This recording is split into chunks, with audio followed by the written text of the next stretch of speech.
Hello everyone, welcome back to Ninja Prep. This is Kapil Goyal, your educator and mentor for PG Physics. तो CUET PG 2025 physics के लिए Mahakumbh series में optics का आज है lecture number 2 और इस लेक्चर में हम डिस्कस करेंगे वेव ऑप्टिक्स के क्वेश्चंस को। आई होप इसके पहले मैंने आपको जितने भी लेक्चर्स प्रोवाइड कराए हैं, चाहे वो थर्मोडायनेमिक्स का हो, चाहे वो मैकेनिक्स का हो, EMT का हो या फिर वो इलेक्ट्रॉनिक्स का हो, सभी को आपने एंजॉय किया होगा, सभी क्वेश्चंस को आपने एंजॉय किया होगा। ठीक उसी तरह से ये लेक्चर भी आपके लिए बहुत ज्यादा बेनिफिशियल होने वाला है। तो वीडियो को मैं कंटिन्यू करूं उसके पहले हमेशा की तरह प्लीज वीडियो को लाइक जरूर करें। आपके लाइक करने से चैनल की ग्रोथ होती है, साथ ही साथ ये वीडियो जो है इसकी रीच भी बढ़ेगी ताकि आपकी तरह और भी लोग जो प्रिपरेशन कर रहे हैं CUET PG 2025 फिजिक्स एग्जाम के लिए, वहां तक ये वीडियोस पहुंच जाते हैं। पॉसिबल हो तो अपने फ्रेंड्स के साथ भी या आपके जो ग्रुप्स है उसमें ये वीडियोस को शेयर कीजिए। और अगर आप लोगों ने अभी तक भी चैनल को सब्सक्राइब नहीं किया है, प्लीज चैनल को सब्सक्राइब जरूर कर लें। और जो भी अभी तक जो चैनल को रेगुलर देख रहा है, जिसने भी अभी तक चैनल को सब्सक्राइब नहीं किया है, प्लीज चैनल को सब्सक्राइब जरूर करें। और ये जो जितने भी वीडियोस है, ये इनके जो PDF है वो मेरा Telegram group Kapil Goyal physics वहां पर अवेलेबल होता है। तो अगर आपने अभी तक भी टेलीग्राम ग्रुप को ज्वाइन नहीं किया है तो टेलीग्राम ग्रुप जरूर ज्वाइन कर लीजिए अगर आपको PDF इनका चाहिए तो। अगर आपको कोई कोर्स की रिक्वायरमेंट है, लाइक अगर आपको टेस्ट सीरीज का रिक्वायरमेंट है, चाहे फिर वो लीडर टेस्ट सीरीज हो, चाहे वो रैंकर्स टेस्ट सीरीज हो, या फिर आपको प्रैक्टिस क्वेश्चन बैच चाहिए, या फिर आपको चाहिए क्रैश कोर्स, देन उसके लिए आप मेरा ऐप जो है Ninja Prep by Kapil sir, उसे आप डाउनलोड कर सकते हैं। वहां पर जाकर CUET PG से रिलेटेड जो भी कोर्सेज है वो आप बाई कर सकते हैं जो आपको चाहिए। तो अगेन आपसे एक बार रिक्वेस्ट करूंगा, प्लीज वीडियो को लाइक जरूर कर दें, चैनल को सब्सक्राइब नहीं किया सब्सक्राइब करें और पॉसिबल हो तो शेयर भी जरूर करें। चलिए स्टार्ट करते हैं आज का वीडियो।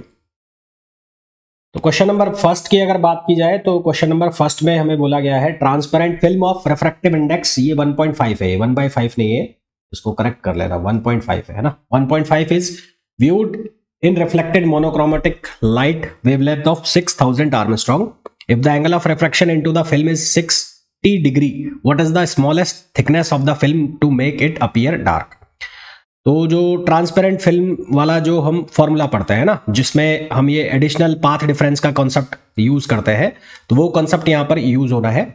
तो उस कॉन्सेप्ट को यूज करके वो फॉर्मूला जो है वो क्या फॉर्मूला होता है, वो फॉर्मूला होता है 2μt cos r equals to n lambda. 2μt cos r equals to n lambda.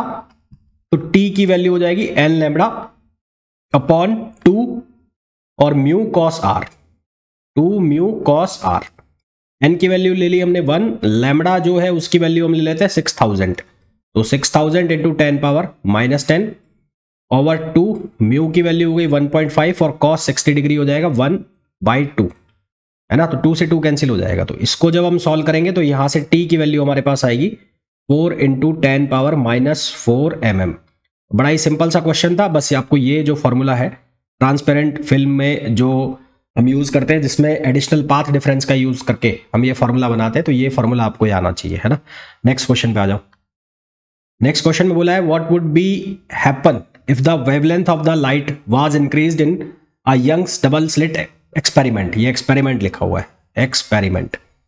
तो हमें ये पता है कि जो फ्रिंज विड्थ का फॉर्मूला होता है वो होता है d lambda upon small d, जहां b बीटा जो है वो होता है फ्रिंज विड्थ, d जो होता है वो स्लिट्स और जो स्क्रीन है उसके बीच की डिस्टेंस, और स्मॉल d जो होता है दोनों स्लिट्स के बीच के डिस्टेंस, और लैम्बडा जो होता है वो होता है वेवलेंथ। तो यदि वेवलेंथ को हम इंक्रीज करेंगे तो सीधी सी बात है जो बीटा है उसकी वैल्यू इंक्रीज हो जाएगी। बीटा का मतलब जो फ्रिंज विड्थ है, लाइट फ्रिंजेस के बीच की जो डिस्टेंस है वो इंक्रीज होगी। दैट मीन्स कि ऑप्शन बी हमारे पास करेक्ट आंसर होगा। अगर आप लोग प्रिपरेशन कर रहे हैं CUET PG 2025 एग्जाम की, तो इम्पल्स और इम्पल्स प्लस है क्रैश कोर्स, जिसके अंदर आपको थ्योरी और प्रैक्टिस क्वेश्चंस दोनों अवेलेबल हो जाते हैं। साथ ही साथ आपको जो टेस्ट सीरीज है वो भी अवेलेबल हो जाती है। इम्पल्स प्लस में आपको 2000 के आसपास प्रैक्टिस क्वेश्चंस मिलेंगे, जबकि इम्पल्स के अंदर आपको 1000 प्लस प्रैक्टिस क्वेश्चंस मिलेंगे। बस इतना इन दोनों में डिफरेंस है, बाकी थ्योरी का कंटेंट, टेस्ट सीरीज, बाकी सब चीजें सेम है। तो अगर आपका थ्योरी कंटेंट अच्छा नहीं है, यानी कि आपने पहले से पढ़ाई नहीं की हुई है और आप सच में चाहते हैं कि आपको एक अच्छी यूनिवर्सिटी के अंदर जाना है, देन गो फॉर इम्पल्स और इम्पल्स प्लस।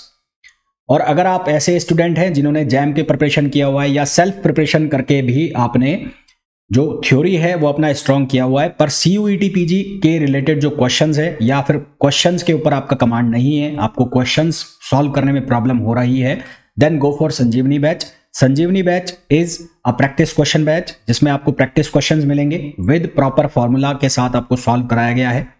PYQs उसमें आपको मिलेंगे 2017 से लेकर और 2024 तक के, और जितने भी क्लासेस हैं उनका PDF भी आपको अवेलेबल होगा। यहां पर आपको 1500 से ज्यादा प्रैक्टिस क्वेश्चंस मिलेंगे और 8 फुल लेंथ टेस्ट मिलेंगे, सब्जेक्ट वाले टेस्ट इसमें नहीं मिलेंगे।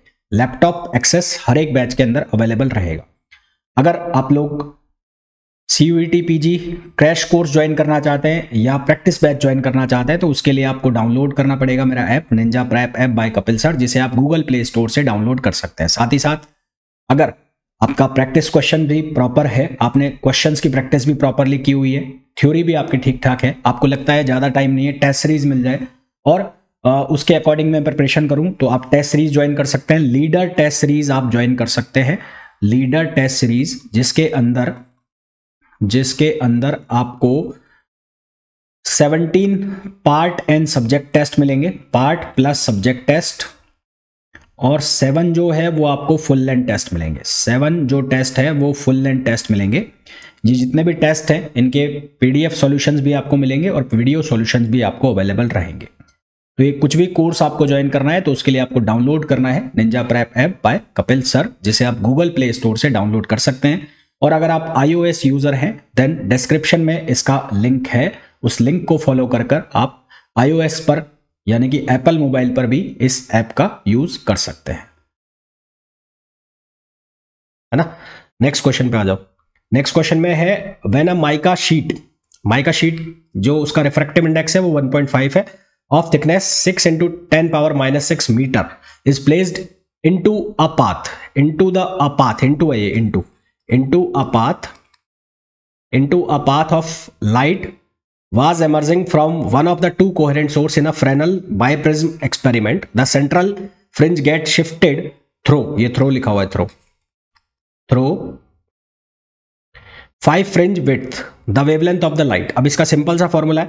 फॉर्मूला क्या होता है इसका फॉर्मूला होता है T-μ-1 = n लैम्बडा। ये फॉर्मूला आपको यूज करना है। n जो है उसकी वैल्यू आपको कितने गिवन है, 5 वैल्यू गिवन है, तो T-μ-1 और यहां पर आ जाएगा कितना, 5 लैम्बडा। तो आपने वैल्यू निकाली है लैम्बडा की, तो लैम्बडा = हो जाएगा T-μ-1 अपॉन ये हो जाएगा 5। तो यहां से इसको जब हम सॉल्व करेंगे तो T जो है उसकी वैल्यू हो गई 6 × 10⁻⁻6, म्यू की वैल्यू 1.5 है तो ये हो जाएगा 1.5 - 1 अपॉन और ये 5। तो यहां से इसको हम सिंप्लीफाई करेंगे तो 5 से 5 कैंसिल होगा, तो आंसर आ जाएगा हमारे पास 6000 आर्मस्ट्रॉन्ग। आंसर क्या आ जाएगा, 6000 Armstrong, which is option second. तो करेक्ट आंसर हमारे पास क्या आ जाएगा, सेकंड आ जाएगा। नेक्स्ट क्वेश्चन पे आ जाइए। नेक्स्ट क्वेश्चन में बोला है size of an obstacle in order to observe diffraction of light must be. तो size of an obstacle in order to observe diffraction of light must be. तो size of obstacle जो होना चाहिए वो wavelength के ऑर्डर का होना चाहिए, है ना। वेवलेंथ और जो साइज है उसका वो सेम ऑर्डर के होने चाहिए अगर आपको डायफ्रैक्शन उसमें देखना है तो, और इन केस वो उससे ज्यादा होगा तो फिर वहां पर डायफ्रैक्शन का फिनोमिना नहीं होगा। तो सही आंसर हमारे पास क्या आ जाएगा, 1 आ जाएगा। नेक्स्ट क्वेश्चन पे आ जाओ। नेक्स्ट क्वेश्चन में बोला है light of wavelength 6.328 Armstrong is incident normally on a slit of width 0.2 mm. The screen is at distance of 9 meter from the slit. The angular width of central maxima. अब देखो यहाँ पर इतने सारा data हमें दिया हुआ है, इतना डेटा का हमें मतलब नहीं है, आपको केवल मतलब है सेंट्रल मैक्सिमा की जो एंगुलर विड्थ है उससे, और उसका फॉर्मूला होता है 2 थीटा, और वो 2 थीटा किसके इक्वल होता है, 2 λ/a। तो यहाँ पर वैल्यू डालो लैम्बडा की, तो लैम्बडा की वैल्यू कितनी आ जाएगी, 6328 आर्मस्ट्रॉन्ग अपॉन a। तो a यानी कि ये वाली विड्थ, तो ये स्लिट की विड्थ कितनी हो गई, 0.2 mm। तो 0.2 × 10⁻³ अब यहां से जब आप आंसर निकालोगे तो वो रेडियन में आएगा, तो ये आ जाएगा, ये कितना आ जाएगा, 63280 आर्मस्ट्रॉन्ग, 63280 ×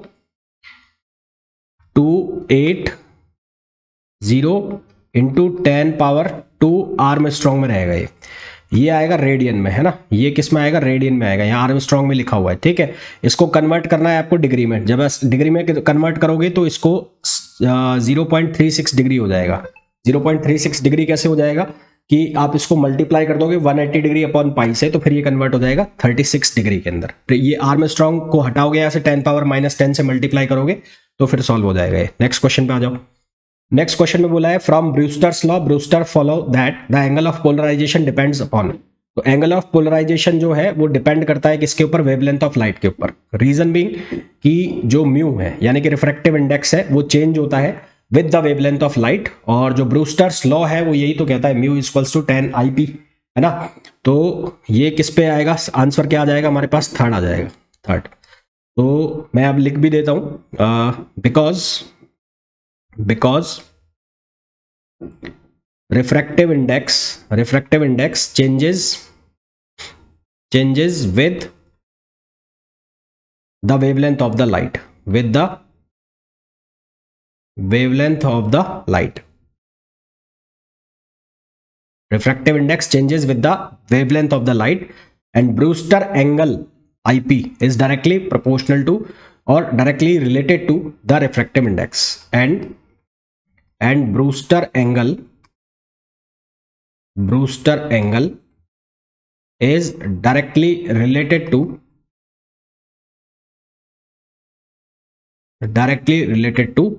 the refractive index, और ये डायरेक्ट किससे रिलेट करता है, रिफ्रैक्टिव इंडेक्स से रिलेट करता है। नेक्स्ट क्वेश्चन पे आ जाओ।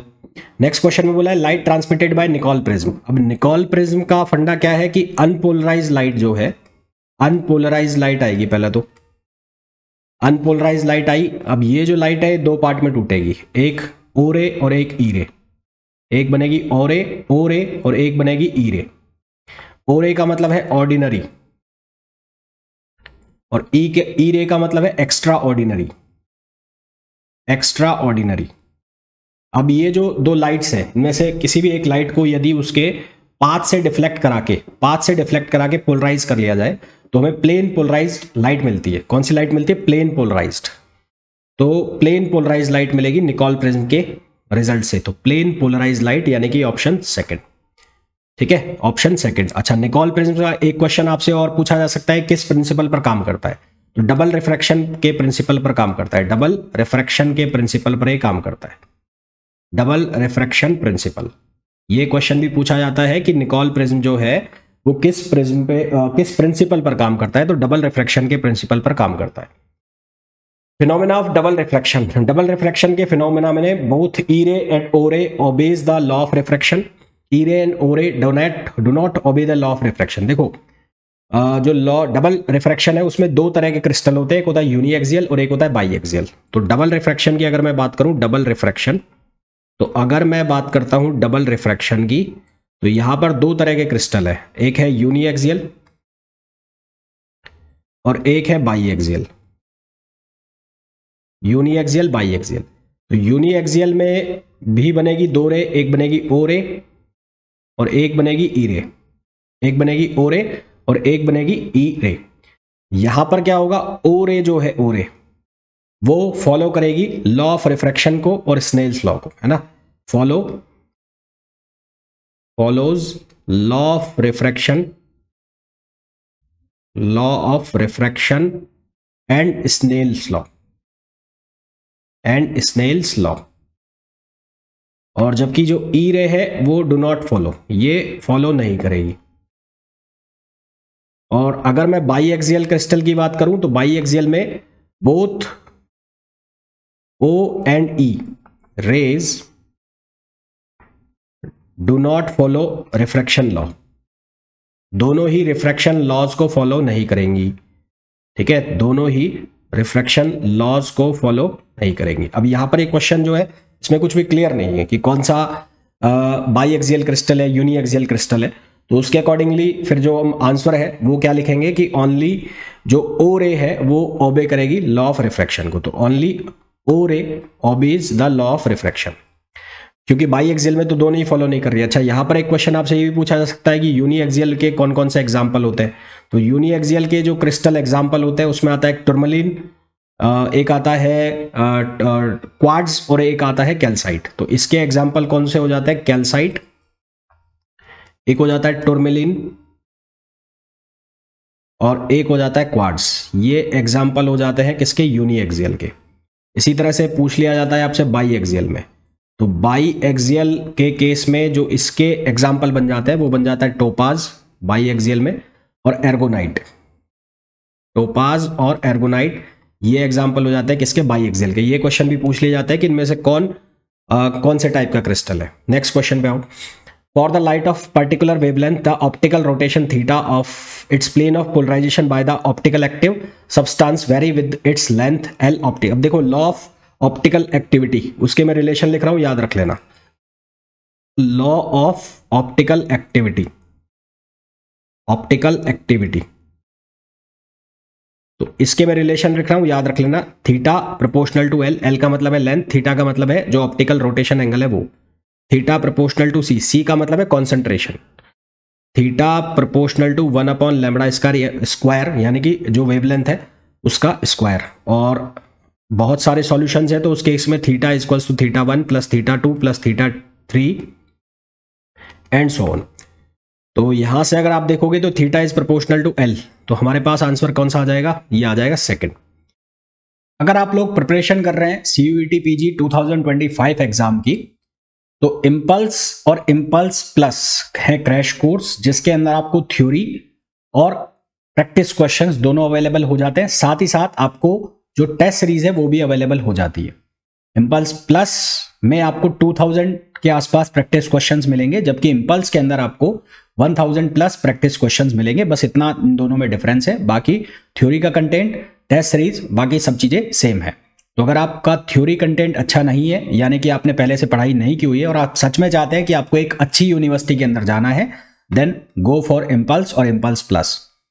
और अगर आप ऐसे स्टूडेंट हैं जिन्होंने जैम की प्रिपरेशन किया हुआ है या सेल्फ प्रिपरेशन करके भी आपने जो थ्योरी है वो अपना स्ट्रॉन्ग किया हुआ है, पर CUET PG के रिलेटेड जो क्वेश्चंस है या फिर क्वेश्चंस के ऊपर आपका कमांड नहीं है, आपको क्वेश्चंस सॉल्व करने में प्रॉब्लम हो रही है, then go for Sanjeevani batch. Sanjeevani batch is a practice question batch, जिसमें आपको प्रैक्टिस क्वेश्चंस मिलेंगे विद प्रॉपर फॉर्मूला के साथ आपको सॉल्व कराया गया है। PYQs उसमें आपको मिलेंगे 2017 से लेकर और 2024 तक के, और जितने भी क्लासेस हैं उनका PDF भी आपको अवेलेबल होगा। यहां पर आपको 1500 से ज्यादा प्रैक्टिस क्वेश्चंस मिलेंगे और 8 फुल लेंथ टेस्ट मिलेंगे, सब्जेक्ट वाले टेस्ट इसमें नहीं मिलेंगे। लैपटॉप एक्सेस हर एक बैच के अंदर अवेलेबल रहेगा। अगर आप लोग CUET PG crash course join करना चाहते हैं या प्रैक्टिस बैच ज्वाइन करना चाहते हैं, तो उसके लिए आपको डाउनलोड करना पड़ेगा मेरा app Ninja prep app by Kapil sir, जिसे आप गूगल प्ले स्टोर से डाउनलोड कर सकते हैं। साथ ही साथ अगर आपका प्रैक्टिस क्वेश्चन भी प्रॉपर है, आपने क्वेश्चंस की प्रैक्टिस भी प्रॉपरली की हुई है, थ्योरी भी आपकी ठीक ठाक है, आपको लगता है ज़्यादा टाइम नहीं है, टेस्ट सीरीज मिल जाए और उसके अकॉर्डिंग मैं प्रिपरेशन करूं, तो आप टेस्ट सीरीज ज्वाइन कर सकते हैं। लीडर टेस्ट सीरीज आप ज्वाइन कर सकते हैं, लीडर टेस्ट सीरीज जिसके अंदर आपको 17 पार्ट एंड सब्जेक्ट टेस्ट मिलेंगे, पार्ट प्लस सब्जेक्ट टेस्ट, और 7 जो है वो आपको फुल लेंथ टेस्ट मिलेंगे। 7 जो टेस्ट है वो फुल लेंथ टेस्ट मिलेंगे। ये जितने भी टेस्ट हैं इनके PDF सॉल्यूशंस भी आपको मिलेंगे और वीडियो सॉल्यूशंस भी आपको अवेलेबल रहेंगे। तो ये कुछ भी कोर्स आपको ज्वाइन करना है तो उसके लिए आपको डाउनलोड करना है Ninja prep app by Kapil sir, जिसे आप गूगल प्ले स्टोर से डाउनलोड कर सकते हैं। और अगर आप iOS यूजर हैं देन डिस्क्रिप्शन में इसका लिंक है, उस लिंक को फॉलो कर आप iOS पर यानी कि एप्पल मोबाइल पर भी इस ऐप का यूज कर सकते हैं।